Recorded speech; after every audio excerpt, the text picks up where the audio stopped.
This is the Atlanta Review, Season 3, Episode 7, Trini to the Bone.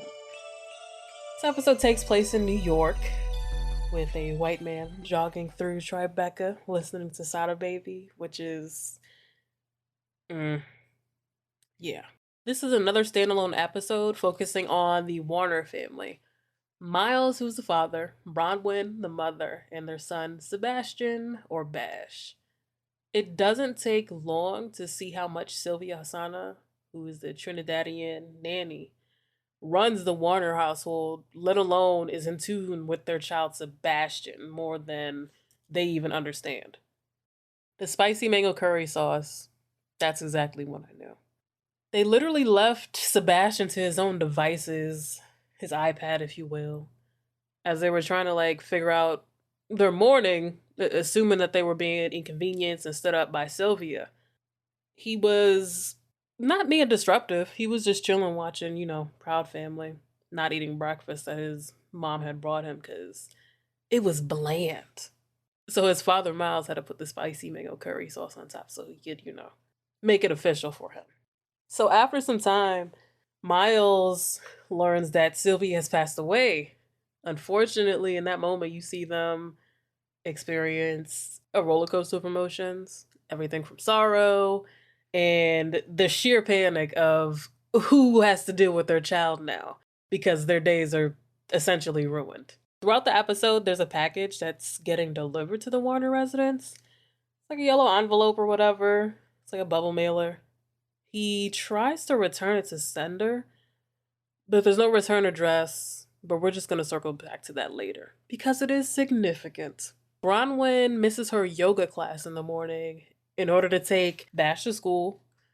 She later complains to Miles on FaceTime that a teacher called her out because they missed family picture day, which completely went over their heads because it's like, while they're concerned about the teacher saying it in front of their child, Sebastian, rather than actually, showing up for picture day, which is clearly the issue. But yeah, they quickly make excuses like, we couldn't be the only family that missed out on picture day. But you likely were. So the episode goes on. They speak with Bash before bedtime, feeding him this horrible analogy of dinosaurs going extinct as a comparison to people dying. Apparently, definitely happens when you're really old. They sun themselves saying this because Bash asked, hey, can it happen to you guys? Because you guys are both old. Essentially, they're just dancing around the details while trying to avoid having to tell him directly what happens. Miles quickly gets tired of doing the runaround thing and just blurts out, Sylvia passed away. So Sebastian was questioning more so like, okay, well, where does she go? Can she say bye? Can she come back? The typical things a child may ask. And intuitively, he's like, you know what? Maybe she went back to Trinidad and Tobago, which is pretty cool for him to say as a kid because, homegoing before the homegoing. It's kind of like he gets it, but it's just like he's too young to understand that, but whatever. Sebastian expresses interest in going to the funeral ceremony. Eventually, his parents decide attending the homegoing for Sylvia would be a great experience and closure for him. A teachable moment, if you will, which is what they use from their therapy sessions. And overall, the kid, he's pretty well adjusted and mature from what we see in this episode. He probably, I don't know if he spazzes out from time to time, but he's pretty behaved. Like, no random outbursts or anything wild. He doesn't talk to them disrespectfully. So he's pretty mature enough to handle the situation.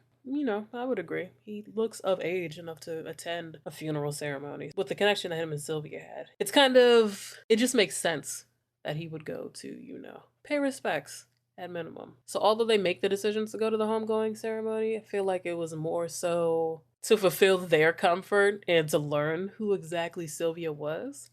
So Bronwyn has a moment before they're getting ready for bed, and she basically says, the next nanny we get, they can be more metropolitan, whatever that means. And Bash can become more fluent in Mandarin because, it's great for business. So Miles, he's not directly with that idea. I don't want to say he's the more woke of the two parents, but it seems like he actually does some sort of research when it comes down to it, because he was just spitting out random facts that he had Googled throughout the day. His thoughts on it were that Sylvia's services weren't even as expensive as others. It seems as though it was a direct hire, non agency situation. Just looking at the setup of everything, it didn't seem like it was an official type of deal. She essentially was there all the time, kind of living, probably on call. So throughout the episode, there are little cultural Trini sprinklings. And it was funny to see Miles and Bronwyn react to their son and his behavior as if it was the first time they were experiencing him, almost as if they were the babysitters hired and they're just looking and like, yo, who is this kid? They came to the realization that Sylvia was a huge influence on his life, more than they ever knew. And then him just being immersed within that culture, it opened his horizons and had him learning things that they didn't even know that he was aware of, speaking different languages. So he's deeply ingrained within the culture, as much as he could at that age, of course. But it's very common when you look for a nanny for them to be affordable. And essentially, they do tend to be of other ethnicities.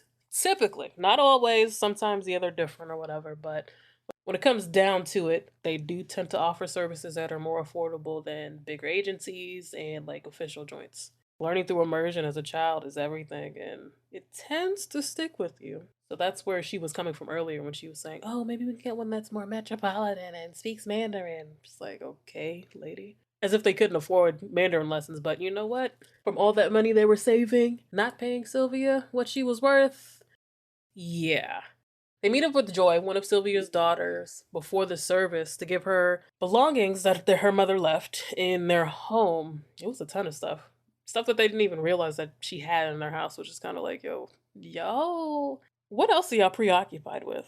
Yeah, your life is going on, but you still have a child and somebody who's watching that child. But it just shows the negligence in their part of them not knowing what's going on in their house. It's wild. So Miles leaves his car in the hands of a 10-year-old valet, Richie. and Richie's busy playing his game. He's doing his thing. Paying attention, but Joy reassures him, like, yeah, it's okay, just leave your keys on the hood. And it's just like, okay. They're already uncomfortable, and they're going into a situation where they have zero experience. But a little bonus here was that there were also flyers up for Paperboy's homecoming tour. So, yeah. The dates were October 31st, which is Halloween, at Terminal 5 in New York. So, how this is tying in, I'm not sure. Personally, for the season, I don't know what month it is in the show right now. So, maybe it's late summer. I mean, that would make sense for like a tour. So, it could be summer for them while they're in Europe and then he's coming home in the fall. I guess, speculation, but I mean, I watch for details, but not typically that nitty gritty. I just happened to notice that flyer that was on the wall. But yeah, details. And another one that I did notice is shout out to the Telfar bag that Bronwyn had on at the service. Trying to act like she don't know. But anyway, big shouts. So they have a seat at the service. Everything's getting started. They have like a little bit of moments to basically gather themselves and talk to those who are around them. There they meet Curtis, aka Chet Hanks. Yes, that Hanks child. Curtis is Sebastian in 10 years. And I feel like Miles and Bronwyn saw this and even more internal screaming occurred for those two. And they were just like, wow, you have a really thick accent. Are you from Jamaica or Trinidad? And he quickly he quickly corrects him and is like, no, it's Trinidad and Tobago, not Trinidad and Jamaica. Okay. All right, guys. But yeah, I mean, typically some people do think the Caribbean is the same thing, but whatever. Details, people. So the homecoming service. Oh boy. In general, it gives a lot of insight into Sylvia's life. For somebody who we didn't get to meet on screen, we get to delve into the details of sacrifices she made in order to be the breadwinner for her family, her background as a dancer, and a presentation by a dance group that she had created, and they perform a traditional limbo dance. But since this is a homegoing ceremony, unfortunately, chaos ensues. Sylvia's other daughter, Princess, decides to air her grievances as she's eulogizing her mother. It's Bad timing. Just read the room. However, I will say she has a point because Sylvia did spend most of her time away from her family in order to raise up others, but she didn't need to beat her mom's casket. That was wild, disrespectful, completely uncalled for. Yeah, you were missing that void, but beating her casket did what for you? Everybody starts fighting. So the one thing she didn't take into account was seeing the situation through her mom's eyes and experience, which can be burdensome and filled with pressure for that person, not only trying to help immediate family, but extended family back home. Constantly grinding, you're sending money back, supporting a number of things while maintaining your own livelihood and your own family. That can easily turn into a dependency rather than just straight up assistance. Before we get into that rabbit hole, though, what I will say is don't forget yourself and your goals because a lot of that stuff can overshadow that. Yeah, you're still doing great work and helping out others, but without you, that extra sprinkle on top wouldn't be happening. And at the same time, it's kind of like, yo, make a balance. Don't just put 90% here, 10% for yourself, because that's not healthy. So as everybody's fighting at the funeral, the Warners decide to, you know what? It's time to leave. Probably the smartest thing they've done all episode. Once they noticed that they got up, they stopped fighting once they realized the white people are scared. More so Sebastian, because he actually admitted it, and the Warners head home. It was a culture shock for Sebastian's parents, more so, I'll say. Sebastian was loving the church service. The prayers, all saying, yes, Lord, like he was with it. Sylvia taught him, so this is why he knew all of this stuff. But at least he was actually honest when things started to turn up. His parents were like, no, we're not scared, we're just leaving. It's just like, so it kind of ends awkwardly in that moment by just cutting off. They didn't stay for the wake. Fortunately, Bash doesn't get his roti, so yeah, they go home. Bronwyn is even more wary than before that Sebastian is going to grow up to resent them for not being around, and he wants to grow up and play a steel pan like Uncle Samuel. This is a figure that we can only assume that Sylvia must have shared with Sebastian because there's no other context to Uncle Samuel in this episode at all. Again, Miles kind of more so being the realist of the two. He doesn't believe that's the case.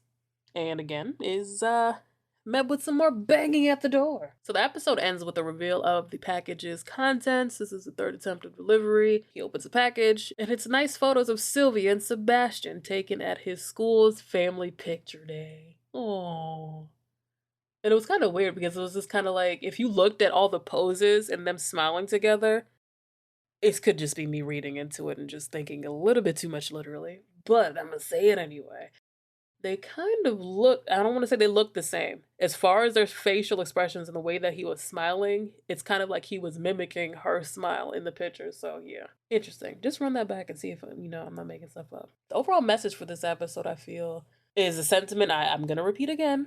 Do not forget yourself. In this instance, your child, who is a part of you. They really couldn't pull up for a family photo day? Just one day, and it's not even the whole day. Not like, what grade was that? 5th grade field day where you literally had to take the whole day? No, it was a photo day.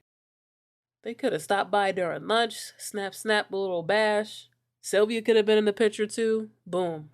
And they were actually nice pictures. They came out really nice. They better frame it for bash too. I feel like that would have been the opportune time for them to figure out a little bit more about Sylvia.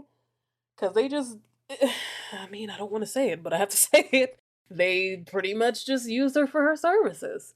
Didn't get to know what she was, her deep interactions with the child, and just even more about her background, which at base level, I feel like if someone's going to be in your house, let alone raising your kid, don't you want to know where they come from and have an idea of who they are as a person? I know some people don't care, but that just seems very strange to me. But Sebastian realizes who his parents are, and he has a basic relationship, but the importance that Sylvia played in his life, from the bedtime routine, the eating habits, getting ready for school, Sylvia even walking him into class, and her lullaby to put him to sleep and rubbing his back.